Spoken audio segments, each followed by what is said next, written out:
Aragorn was the one man everyone trusted. That was the problem. The ring did not need a villain. It needed a hero good enough to call power sacrifice. In the story we know, Frodo carries the ring because he is small enough to be overlooked by the great powers of Middle-earth. But after Weathertop, that choice would terrify the Council of Elrond. Frodo reaches Rivendell, barely alive. The Morgul wound closes, yet everyone has seen the truth. The quest almost ended before it began. If Frodo had died, the ring would pass to whoever found him. An orc, a frightened man, a desperate ally. So when Frodo offers to carry it again, the room does not answer with faith. It answers with fear. Gandalf argues that Frodo is safest because he does not want power. Sam would follow him anywhere. Boromir sees madness in trusting nations to a wounded hobbit. Then someone says what the room is thinking. If the ring must be carried, it should be carried by the strongest will among them. Everyone looks at Aragorn, the ranger, the heir of Isildur, born to face the shadow. Gandalf says no, quietly. He says Aragorn is exactly the soul the ring would hunt. It would not tempt him with gold, pleasure, or a palace. It would offer what he wants most, the power to save people before they die. Aragorn looks at Frodo, pale and small, and sees a burden that should never have been placed on him. For a moment, the choice feels less like ambition than kindness. That is how the ring enters him, through pity. He will carry it until Frodo is strong enough, until a safer road appears, until Mordor can be reached. He does not say forever. The ring does not need forever. It only needs for now. And with that, the quest is in danger before it begins. Frodo is no longer the ring-bearer. He becomes the witness. And the first thing he witnesses is how wrong relief can feel. When Aragorn takes the ring, Frodo feels lighter, then ashamed, then strangely empty, as if something terrible has left its shape behind. Sam sees what the council missed. Frodo was not safe because he was powerful, but because he could not imagine himself master of the world. Aragorn can. Not because he wants to rule it, because he wants to save it. For a while, Aragorn does everything right. He keeps the ring hidden. He listens to Gandalf. He treats Frodo gently. It almost works. Then the company finds refugees trapped on the southern road. Orcs in the trees, wild men in the mud, children hiding beneath broken wheels. The safe choice is to keep moving. One caravan cannot matter more than the world. But Aragorn has never walked away from people who need him. He fights first with steel and command. For a moment, that is enough. Then a child screams, and the enemy closes around the wagons. Aragorn puts on the ring. The world does not vanish, it bends. The orcs feel a will greater than their captains. Men ready to kill helpless families drop their weapons. Fear moves through them faster than fire. The caravan survives. Not one child dies.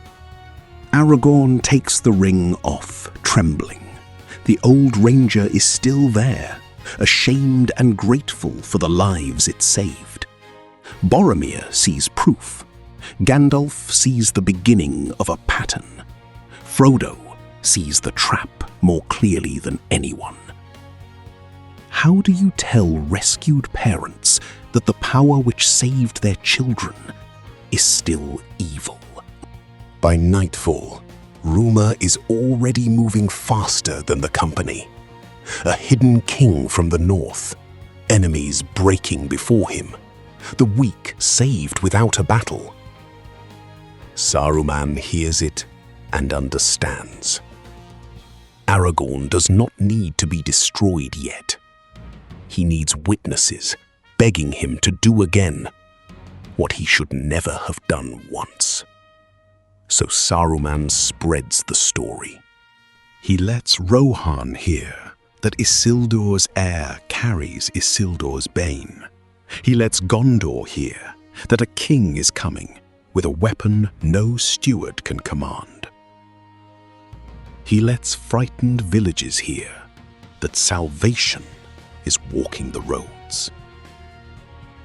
By the time Aragorn reaches Rohan, the ring is no longer only a secret. It is public. Rohan is rotting when Aragorn arrives. Theoden sits trapped behind grief and poison. Grima whispers. Eomer is gone. Eowyn watches brave men speak over her while the kingdom dies by inches. Gandalf wants to break Saruman's hold carefully. Aragorn sees villages burning while careful men discuss timing. So he steps before Grima and commands him to look up. The ring is hidden, but the hall feels it. Doubt dies. Grima breaks. Theoden wakes like a man dragged out of deep water. Rohan calls it a miracle. Eowyn knows the room was not healed. It was overpowered. The worst part is that she wanted it to work. She wanted her uncle back, her brother restored, the nightmare ended. So when the hall cheers, gratitude and fear rise together. Outside, no one cares about the difference. Their king stands again. Riders gather. The people cheer Aragorn as if hope has put on a man's face. Every cheer teaches the ring that people forgive control if it arrives as rescue. Saruman's next move is crueler. He burns settlements slowly enough for Rohan to see the smoke. He wants Aragorn to choose speed over restraint. Theoden wants to gather the people behind stone walls. Aragorn refuses. He says walls only decide where fear waits. He leads the riders into the night and strikes Saruman's forces before they can become a siege. Supply lines break. Captains fall. Then the Uruk-hai recover. The battle turns. Aragorn uses the ring again. This time, everyone sees it. Enemy commanders forget their orders. Men of Dunland throw down weapons. Uruk lines split where they should hold. Rohan watches an army collapse under one man. By sunrise, Saruman's war is effectively over. Thousands live who would have died. That is the ring's victory. It is not making Aragorn fail. It is making him succeed too well to question. Boromir changes after Rohan. He no longer calls the ring a burden. He calls it their chance. In Aragorn, he sees Gondor's unanswered prayers answered. His loyalty becomes a prison with banners. Saruman falls soon after. Aragorn marches on Isengard before the Ents can become the story. He refuses Saruman's alliance, but takes the Palantir. Information is not corruption, he tells himself. A king must look into the enemy's mind. That night, Aragorn reveals himself to Sauron, not by accident, by choice. The heir of Isildur, victorious, holding the ring. For the first time in an age, Sauron feels fear. But Sauron does not panic. He stops hunting for a hidden hobbit and prepares for a rival king.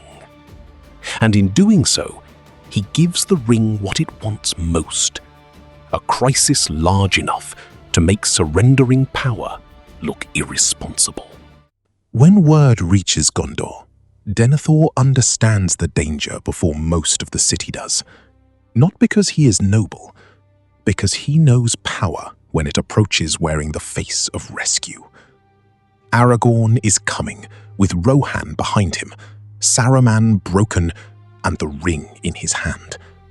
To exhausted soldiers, that sounds like salvation. To Denethor, it sounds like replacement. He is not entirely wrong. Boromir begs his father to welcome the king. Denethor looks at his son and sees not betrayal, but infection. He asks one question. If Aragorn commands you to kneel, will you? Boromir cannot answer quickly enough. That silence breaks something between them. Faramir understands the danger differently. He does not hate Aragorn, but he has never trusted victory simply because it is victory. He rides out to meet Aragorn before the king reaches the city. He kneels out of respect. Then he rises without permission. Aragorn notices. So does the ring. Faramir asks whether the ring will be destroyed when Sauron falls. Aragorn says yes. A breath too late. And Faramir knows the West may defeat Mordor and still lose itself. Before Mordor reaches Minas Tirith, Gondor nearly breaks from within. Denethor calls the captains and lords to council. Aragorn may enter as ally, captain, even claimant, but he must surrender the ring. It will be sealed beneath the city until the war ends. Boromir calls it treason. Faramir calls it necessary. For one painful moment, the House of the Steward is no longer a government. It is a father, losing one son to fear and the other to faith. Gandalf says nothing, because Denethor has spoken his fear aloud. Outside the walls, Mordor gathers. Inside, men begin choosing sides. Aragorn sees Gondor dividing while Sauron waits. And the ring gives him the argument that ruins good men. Not now. Not with Mordor at the gate. So he uses it. Not on orcs. On the council. No fire fills the hall. No one is thrown down. It is quieter than that. Doubt becomes heavy. Arguments die before they are spoken. Captains ready to resist remember the armies outside.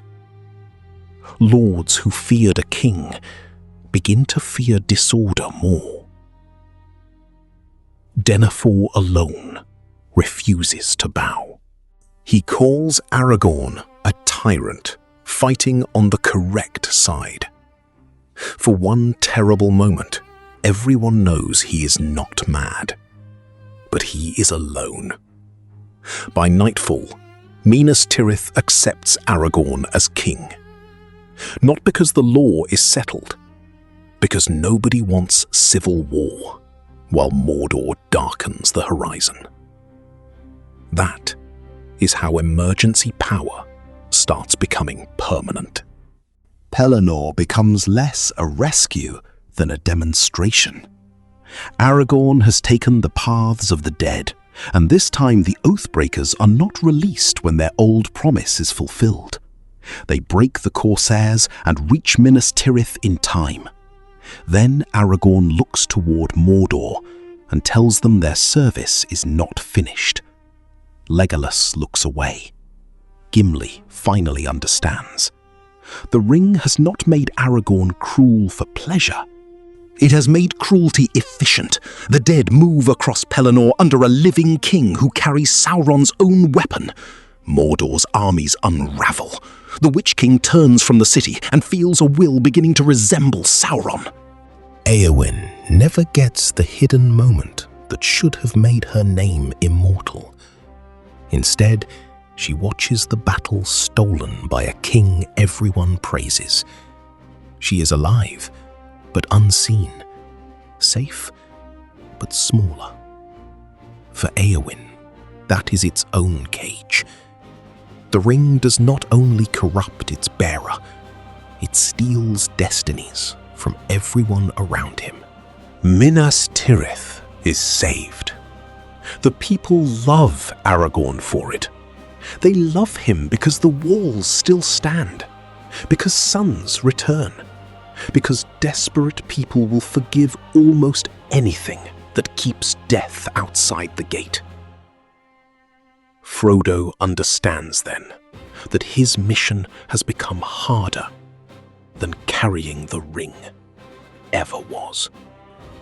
When he bore it, the world knew it had to be destroyed. Now, the ring is wrapped in victory, guarded by armies, blessed by gratitude, hidden under the glove of a king everyone has reason to thank.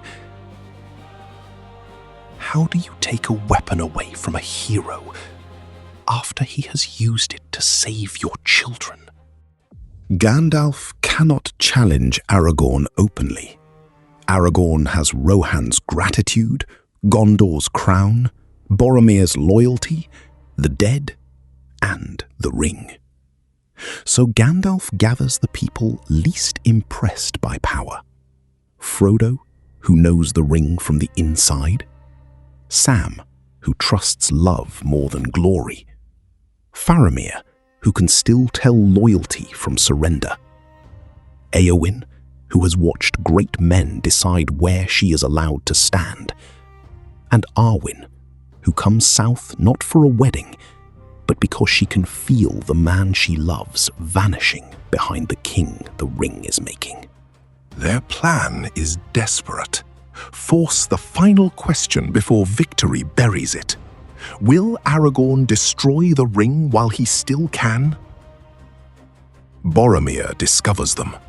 He betrays them not from hatred, but from loyalty. He has forgotten how to separate Gondor from the king who saved it. When he reports them, he tells himself he is preventing division. Faramir is watched. Eowyn is ordered back to Rohan. Frodo and Sam are confined. Gandalf is summoned before the king. And Boromir realizes too late that protecting power from doubt is how free people learn to kneel. Then Sauron opens the road. Not completely, not obviously, just enough. A fortress falls too easily. A host retreats when it should have stood. Everyone calls it fear, and it is fear. But Sauron knows the ring better than anyone alive. He knows Aragorn will not destroy it while enemies remain. So he makes sure enemies always remain. A counterattack here. A hidden captain there. A threat beyond the next ridge. Every danger justifies one more use. Every victory makes the ring look merciful. When Aragorn marches on Mordor, it is no longer a distraction. It is conquest. The West goes to end Sauron by force. And the terrible thing is, it may work. Men do not feel they are following hope anymore. They feel they are following inevitability. Frodo and Sam escape with Pippin's help and follow the army into ash, chasing the last chance to end what everyone else is applauding. Before the final ascent, Arwen reaches Aragorn. She asks him to destroy the ring before he enters the heart of Mordor. He says he cannot. Not yet. She tells him that if the ring decides the timing, then the ring is already king. Anger crosses his face. Then he softens, which is worse. He takes her hand.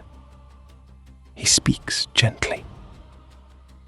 He promises gardens, peace, children, a world no shadow can touch. And Arwen knows the man she loves is still there. That is the tragedy. He is not gone. He is trapped behind reasonable words, using love as another reason to keep the ring. At the crack of doom, Aragorn finally has the chance. The ring can end. Sauron can fall forever. The dead can be released. The armies can go home. Gandalf tells him to finish it. Frodo begs him. Arwen says his name like she is trying to call him back through every year they have loved each other. Then Aragorn stops pretending. He says the ring cannot be destroyed yet. Not while orcs remain. Not while Gondor is fragile. Not while the East is unstable. Not while peace still depends on strength. There it is. The final temptation. Not greed. Responsibility. The ring has turned letting go into betrayal. Then Gollum attacks. He has followed the ring through armies, ruins, ash and blood because obsession is patient. He bites Aragorn's hand. The ring falls. For one heartbeat, chance returns to the world. Frodo dives. Gollum claws forward. Sam tackles him. Boromir reaches for Frodo. Gandalf shouts, and the mountain answers with fire. In the story we know, Gollum's obsession accidentally saves the world. Here, Aragorn is faster. He takes the ring back. He kills Gollum with one clean motion. Not in rage, efficiently, necessarily. And now, there is no accident left. No prophecy, no broken creature to stumble into salvation. Only Aragorn at the edge of the fire, surrounded by people who love him, fear him, and cannot stop him. He claims the ring, not like a thief, as a king. The mountain shakes. Far away, Barad-dûr trembles. Sauron's will crashes against Aragorn's, and for a moment, the air of Isildur nearly breaks. He sees Gondor burning, Rohan empty, Arwen fading, Frodo looking at him with pity, and every child who might live if he is strong enough. And he chooses strength. Sauron falls, but not as he should have fallen. He is overthrown through the weapon he made to dominate others. The towers of Mordor break. The armies of the West cheer. And inside the mountain, Gandalf lowers his staff because he knows the truth. Sauron has lost. The ring has not. It has been crowned. Aragorn returns to Minas Tirith as the savior of the West. No one can deny what he has done. Rohan lives. Gondor stands. Mordor is broken. Roads grow safer. Raids end. Trade returns. That is why almost no one tries to stop him. Tyranny that arrives after defeat is easy to hate. Tyranny that arrives after salvation is harder to recognize. Aragorn does not call himself a Dark Lord. He calls himself High King. He does not burn the Shire. He protects it. He does not destroy laws. He improves them, then places himself above them, only when necessary. Always necessary. The dead are not released. The ring is not destroyed. Emergency power is not surrendered. Boromir becomes captain of the High King's armies, honored and hallowed by the victory he once prayed for. Faramir serves as steward, careful with every word. Eowyn returns to Rohan and becomes the center of a quiet resistance. Arwen remains beside Aragorn, loving him and mourning him at the same time. Frodo goes home, alive. That sounds kinder than the story we know. It is not. He returns to the Shire, knowing the ring still exists, knowing the world calls Aragorn a hero, because visibly he is one. Sam stays beside him, but even Sam cannot garden away a shadow that sits on a white throne. So Frodo writes the true story in secret, not the clean song of the king who saved the West, the real version. The version where the council made the reasonable choice. The version where the ring proved it could do good.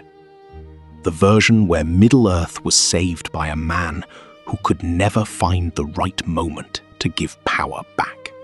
Years pass. The world becomes safer. That is the most uncomfortable part. Roads are cleared, borders are guarded, old enemies are crushed before they can gather. People begin to forget what freedom sounded like before it learned to lower its voice. And somewhere in the Shire, Frodo looks east, not toward Mordor, toward Minas Tirith, because that is where the shadow lives now. White walls, open gates, a beloved king, and a ring that never burned. That is the darkest version of Aragorn taking the ring. Not evil winning in fire and darkness, the heroes winning so completely that no one is allowed to ask what victory has cost. The ring's greatest lie was never, "You deserve to rule." It was something far more dangerous. "They need you to." And Aragorn